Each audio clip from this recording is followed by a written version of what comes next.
there's been a lot of noise surrounding Elon Musk. Noise that, in some ways makes it hard for him to be able to successfully do his job. It makes it hard for the Trump administration as well. I'm just going to say, right? Because there's all this noise. I mean, think about the noise that we've seen. It's coming from the left and from the right. I want to show you, my friend was just out in Seattle and she sent me this last night. Look at this, all these protesters, of course it's Seattle, of course, they're all out there with their signs, they're protesting nonstop. Then this clip appeared on X, a protester just saying how much they hate Elon Musk. No, he needs to get out of our government. We didn't elect him. He needs to go. And what do you think of Dr. Fauci? I love Dr. Fauci. Do you think we elected him?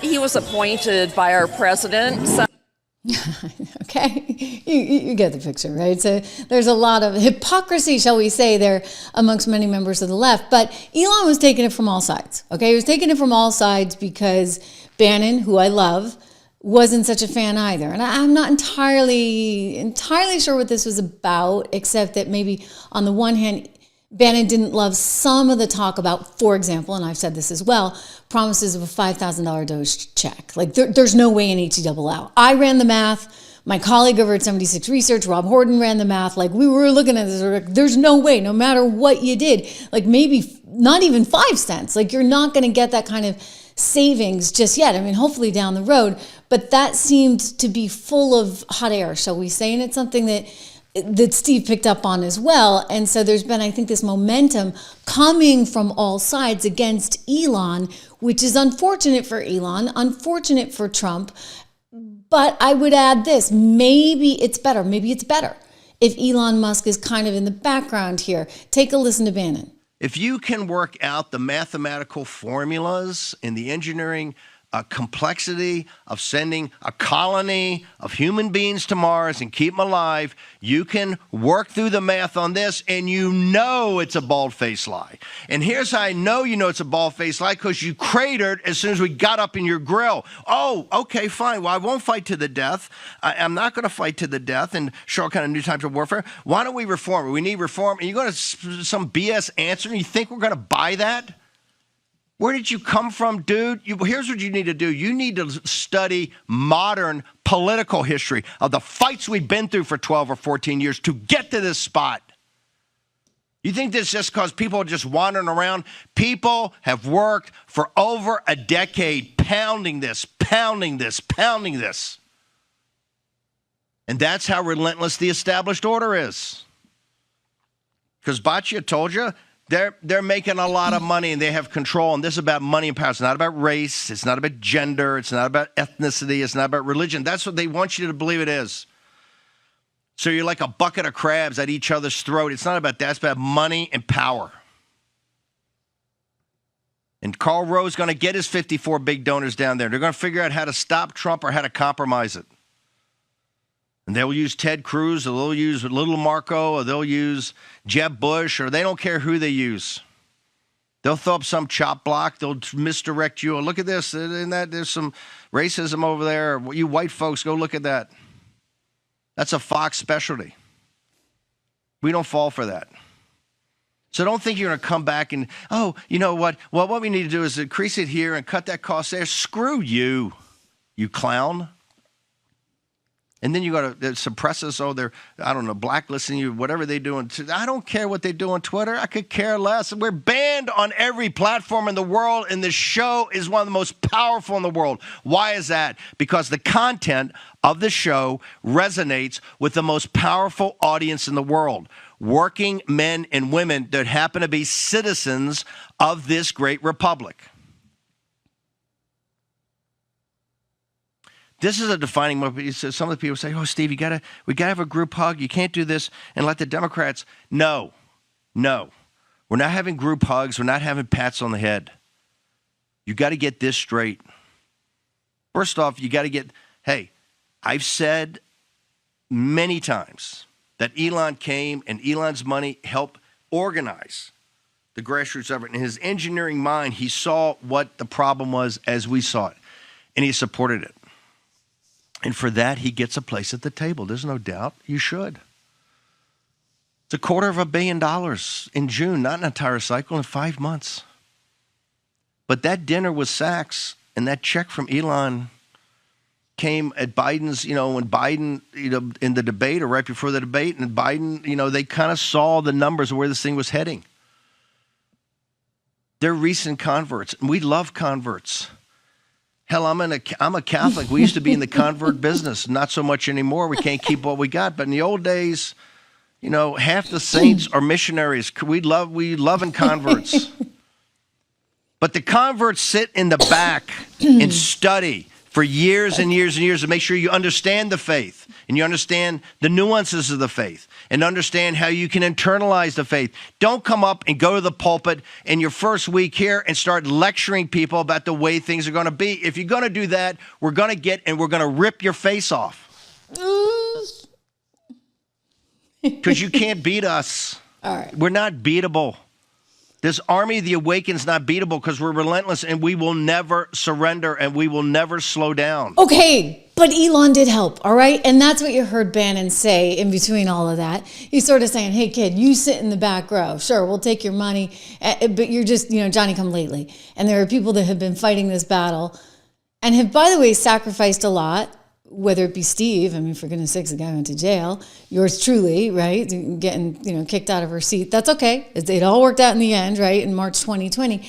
It's all fine. But I would also say that Elon's too paid a price, right? Elon's dealing with, people trying to commit violent acts against Tesla dealerships. He's dealing with his stock price tanking because, everybody's pulling. It's actually doing better today. I think investors are kind of happy thinking maybe he's going to come back into the fray. But again, I just want to reiterate that he did say that he was just going to be there 130 days. I think having Elon a little bit more behind the scenes, less sort of out in front of everything, isn't necessarily a bad thing. And the reason is, one, okay, you get folks like Bannon, who I love, and Bannon's not wrong. I get it. He just came to this movement pretty recently. But you also have The View and mainstream media pounding every single day, this idea that, Elon Musk is the billionaire and somehow Trump is working for him.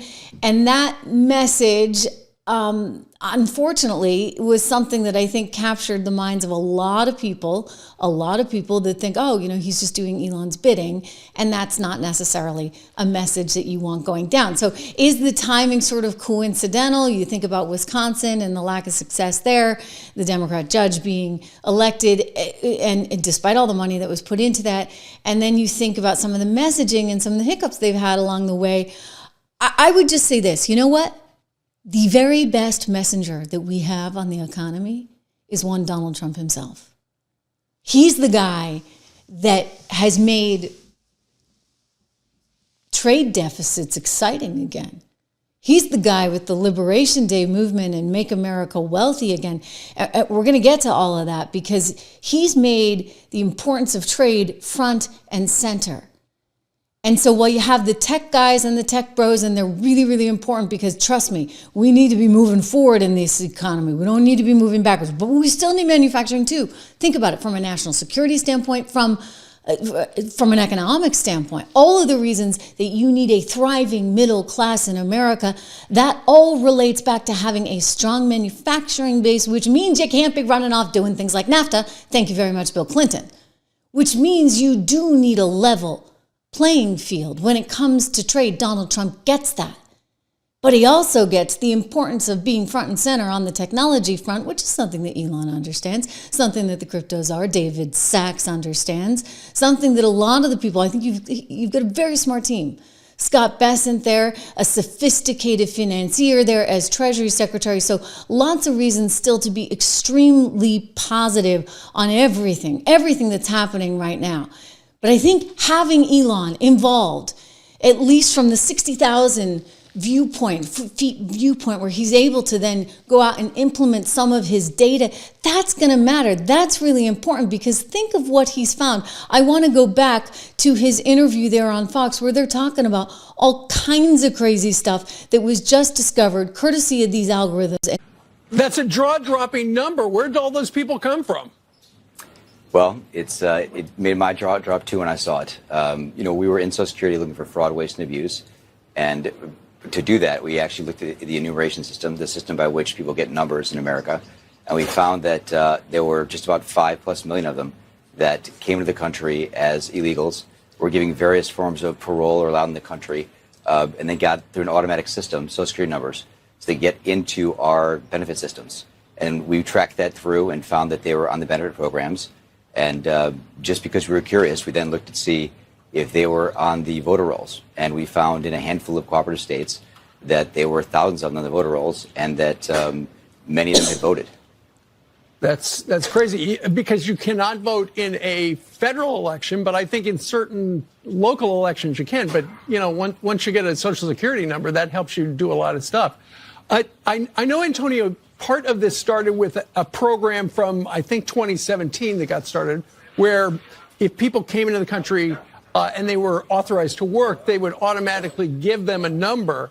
But, you know, Elon was talking a little bit about how 400,000 Social Security numbers were stolen. It was one person. What can you tell us about that? You know, that's an ongoing investigation, so I don't know how much I can tell you. But we did find, as we looked through the programs, a particular employee that had actually sent themselves Social Security numbers through their email for reasons we don't understand, but clearly nefarious. Yeah, clearly nefarious. But again, and that's the Valor CEO, by the way. I think you need to bring this kind of sophistication in from a technology standpoint into government, which is antiquated enough so that you have the security and so that you have the transparency. And so, look, if he's maybe taking on a lesser role in some way, shape, or form, as he originally intended to, right? Again, going back to the 130 days, then I actually think behind the scenes is actually going to work out sort of for the best. As I pointed out, Tesla stock owners like it very much. We're going to market the tire, guys. Look, Donald Trump's talking about making America wealthy again. You've got a market that is waiting on edge at this moment, trying to figure out just exactly what these tariffs, which are going to be reciprocal in nature, meaning you tariff me, I tariff you, because hey, if you want fair trade, we're all about fair trade, but you're not giving us fair trade Europe, you're not giving us fair trade Asia, you're not giving us fair trade Mexico. So that's what we're going to be hearing from the president himself in the Rose Garden today. But I think this is good. I think this is what's needed. And by the way, the market agrees with me, and our portfolios over at 76 Research agree with me. I encourage you to get your free investment guide, investinmaga.com. It's totally free. Rob and I put this together, my colleague at 76 Research, for you, so that you can get your bearings out there, if you would, in this crazy new world where there's going to be a lot of opportunity. So again, go check that out. Investinmaga.com. Pretty easy to remember, right? Investinmaga.com. The other thing I just want to point out too, before we get too deep in the weeds on a few other stories, because we got good news from Eric Adams, and we've got The View, suddenly, I don't know, somehow kowtowing to Donald Trump in some small way, shape, or form. We'll talk about that. And of course, the news of Liberation Day. I love it. But before we do, speaking of liberation, check out gold. You know, if you don't have a gold investment, I'm going to say it again. You've heard it almost every day. Even before I ever had a gold advertiser on this show, I was telling you, go, gold, right? Because the money printing was so excessive and so severe under Joe Biden. And I knew what would happen. I kind of tend to have a good sixth sense on these things. Anyway, gold went up, of course. I do think that gold offers, in my own estimation, continued opportunity for a variety of reasons, including the fact that central banks around the world keep buying this up, and it's very much in vogue for a variety of reasons that we have discussed in the past. Not a lot of faith in U.S. Treasuries right now in terms of the ability of the U.S. to say, we don't like you, Russia, we don't like you, Venezuela, and so they can cut you off. And so what do you do in that case? Well, it means you probably should have bought gold to begin with, I guess. So these central banks around the world are looking for an alternative currency. I want them to buy U.S. Treasuries, of course. We always want them to buy U.S. Treasuries. But gold, for many reasons, including as a hedge against inflation, including as a hedge against sort of this new world order, is very much something that I think will continue throughout the next couple of years to see some upside. Goldman Sachs predicting $3,300 an ounce. You can get up to $15,000 in free silver with this special offer. Go to trishlovesgold.com or text Trish to 65532. Call them at 1-844-495-1115.